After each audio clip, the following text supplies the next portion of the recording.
21대 대선의 공식 선거운동 이틀째를 맞았습니다. 국민의힘 얘기부터 해보도록 하겠습니다. 국민의힘이 이번 대선에서 승리하기 위해서는 여러 관문을 넘어야 되는데 첫 번째 관문이자 그리고 가장 큰 난관입니다. 윤석열 전 대통령과의 관계가 중요합니다. 당의 후보인 김문수 후보가 입장을 내놨는데요. 함께 살펴보고 가시죠.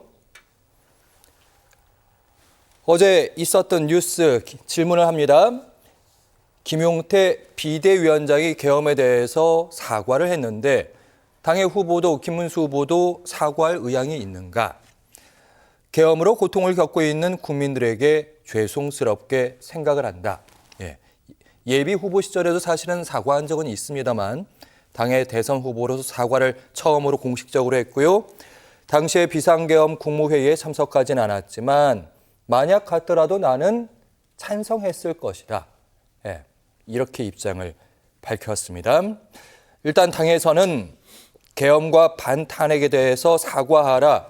사실은 대다수 언론뿐만 아니라 당 내부에서도 계엄, 반탄핵 사과하라 이런 목소리는 이어지고 있습니다. 하지만 김문수 후보의 답변이 약간 어정쩡하다 이런 지적들이 있습니다. 어떻게 보시는지. 질문이 어정쩡했기 때문에 답변도 어정쩡할 수밖에 없다라고 생각합니다.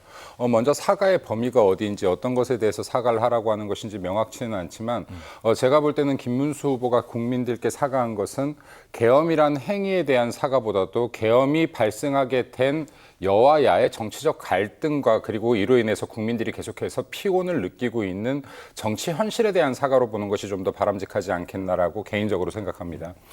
지금 야당이나 지금 여기 뭐 좌파 그리고 지금 당의 일부 색채가 좀 보수에서 좀 멀어져 있는 분들께서 이러한 사과들을 계속해서 강행 요구를 하고 있는데 저는 좀 거꾸로 반문하고 싶은 것이 이러한 분들께서 민주당에게는 이러한 지금 계엄 이전의 상황들 30번에 가까운 탄핵이나 그리고 지금 여러 가지 정치 갈등을 야기시켰던 부분들 이러한 부분들에 대해서 책임 있는 사과를 단 한 번이라도 요청한 적이 있는가? 민주당은 이러한 부분에 대해서 국민들께 사과를 한 적이 있는지 좀 반문을 하고 싶습니다. 그럼에도 불구하고 지금 김문수 후보 같은 경우는 대한민국의 대통령 후보로서 국민들께 정치가 국민을 지켜야 되는데 정치가 여러모로 국민들께 불편을 드린 부분에 대해서 이 부분에 대한 사과의 마음을 전달하지 않았나라고 생각되어집니다. 혼란에 대한 사과라고 말씀하셨습니다. 최유한 평론가께 질문을 드리기 전에 김민수 전 대변인께도 다시 한번 좀 질문을 드려보면 어쨌든 당내에서는 당의 뭐라 그럴까요? 당의 한 굳은 의지 이런 부분도 당심도 중요하지만 중도층으로 이제 공식적인 대선 후보이기 때문에 확장을 하려면 기본적으로 사과는 필요하다 이런 입장들이 많은 것 같아요. 제가 일단은 여기 캠프에서 어떠한 직을 맡지 않고 있기 때문에 이것은 캠프나 당의 입장이라기보다는 제 개인적인 입장이 제 개인적인 생각을 전한다라는 말씀을 좀 먼저 드리고 싶고요. 여기에서 국민들 그러니까 지금 말씀하시고 있는 중도층에 대해서 어디 범위까지를 지금 사람들이 말하고 있는지는 모르겠으나 지금 여기 윤석열 대통령이 탄핵 이전까지 해서 탄핵 반대가 가장 높게 나왔던 비율이 아마 제 기억으로 50.05% 정도가 나왔던 적이 있던 것 같습니다. 자, 그러면 국민들께서요, 이 비상계엄에 대한 잘잘못을 따진다기보다도 이렇게 대한민국이 혼란스러워진 원인들에 대해서 사과받길 원하고 원인 규명을 하길 원한다라고 저는 개인적으로 봅니다. 그렇다라고 하면 국민들께 사과해야 되는 부분들이 명확해야 된다.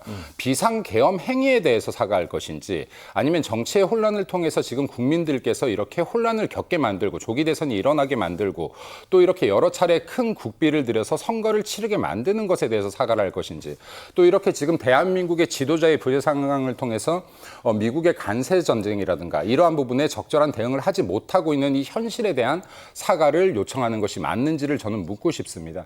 그래서 지금 이러한 부분들에 대해서도 정치인들이 레토릭으로 인해서 레토릭처럼 국민들께 사과하십시오, 사과해야 합니다가 아니라 진짜 잘못된 부분이 무엇인지를 정확하게 짚고 국민들께 사과를 하고 이 사과를 통해서 국민들의 삶이 어떻게 개선시켜 나갈 수 있는지를 제시하는 것이 맞다. 라고 생각되어집니다.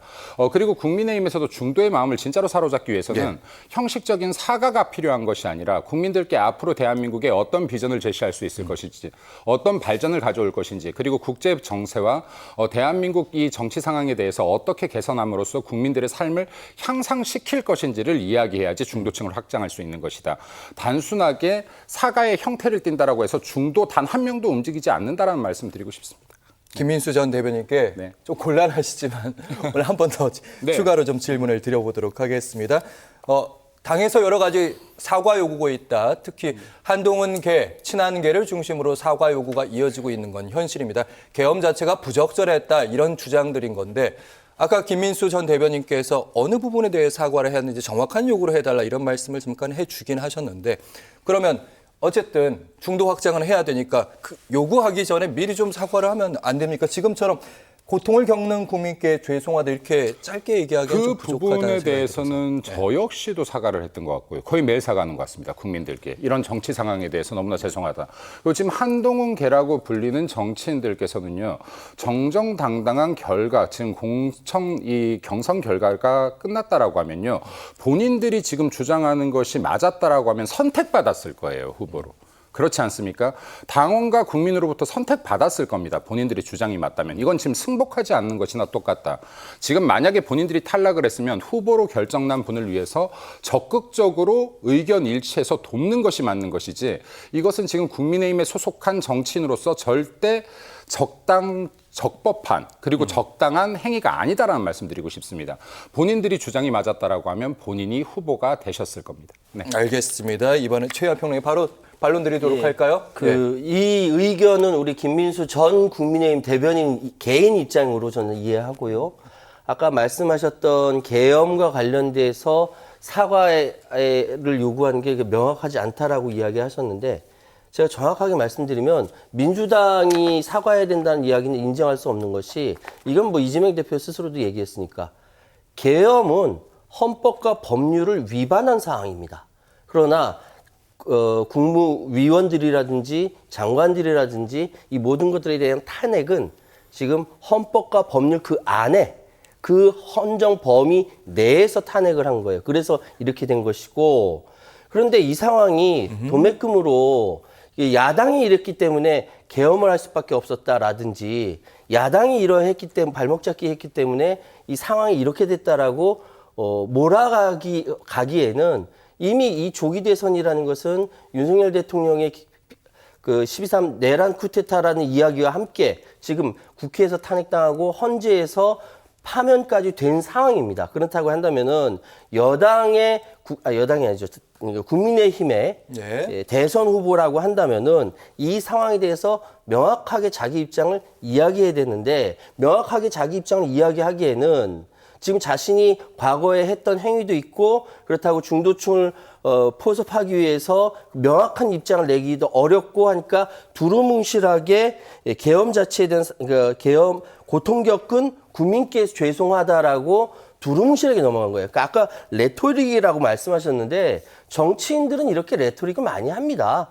두루뭉실하게 넘어가서 퉁치고 넘어가는 부분이 많은데 적어도 헌정일에 한 번도 없었던 그야말로 친위 쿠데타적인 성격의 군사 행동을 벌인 상황에 대해서는 이 상황이 종료가 됐으니까 그때 집권 여당이었으니까 사과하는 게 당연한 것이죠. 김민수 대변인 열심히 부지런히 이제 반론 준비하시느라 받아 적고는 계시는데 제가 최현 평론가께 하나만 더 질문 드리도록 하겠습니다. 반론은 그 다음에 하시면 되고요. 일단은 어정쩡한 사과라는 지적이 많다 보니까 사실 진정한 사과로 가려면 이제 행동으로 이어져야 되지 않겠습니까? 그러니까 결론적으로 사과의 종점은 윤석열 전 대통령의 출당과 제명이다. 이런 요구 목소리 어떻게 그렇죠. 보십니까? 내부에서도 그런 이야기가 나오고 전 그 이야기가 나오기 이전부터 전 이 자리에서 계속 윤석열 대통령과의 국민의힘과의 관계 설정을 제대로 하지 않는다면 선을 긋고 출당시키지 않는 1호 당원인데 선을 긋고 출당시키지 않는다면은 현재 국민의힘은 TK 자민련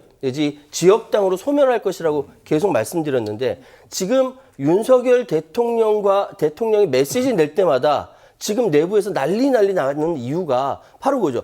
관계 설정을 제대로 하지 않았기 때문에 그렇습니다. 그렇기 때문에 지금이라도 윤석열 대통령에 대해서 출당하는 것이 최종적인 결론이 된다. 이런 말씀드리겠습니다. 30초 드리겠습니다. 네, 여기 법치주의 국가에서 법의 판결을 존중하는 것은 당연하지만요. 여기 헌법재판관들도 사람이기 때문에 실수가 있다, 옳은 판단이 아닐 수 있다 하기 때문에 3심 재판이 있는 겁니다. 그런데 헌법재판소 같은 경우는 단심제인데 분명한 것은 비상계엄은 헌법에서 보장하고 있는 대통령의 권한이라는 말씀 다시 드리고 싶습니다. 그리고 지금 여기에서 지금 판결은 결국에 이렇게 났다라고 하더라도요. 마찬가지로 지금 여전히 지금 이 탄핵이 잘못되었다라고 주장하는 국민 국민들도 상당수 많이 있다는 말씀드립니다. 이분들 역시도 대한민국 국민이다. 그리고 민주당에서 지금 이때까지 이렇게 사과 요구를 했는데 사과하면은 결국에는 또 다른 시비거리를 건다. 이걸 사과할 것이 아니라 윤석열 대통령 탈당까지 시켜라라고 하거든요. 제가 그래서 사과 섣부르게 하지 말아라고 하는 겁니다. 왜냐하면 사과가 민주당이 요구하는 사과, 좌파 세력이 요구하는 사과는 사과를 받기 위해서이 아니라 이걸로 인해서 지금 결국에는 트집을 잡고 이것을 분위기로 몰고 가기 위함인데 이러한 것들을 계속 끌려다닌다라고 하면 이 선거 질 것이다. 끌려다니지 말고 진짜로 주장하고 싶은 주장을 해라라는 말씀 좀 드리고 싶습니다. 알겠습니다. 사과를 처음 시작하게 되면 끝까지 사과해야 된다. 이런 말씀, 그러다 선거 끝난다. 이런 말씀 들었습니다. 그리고 김문수 후보에게 놓인 첫 번째 관문, 윤석열 전 대통령 관계뿐만 아니라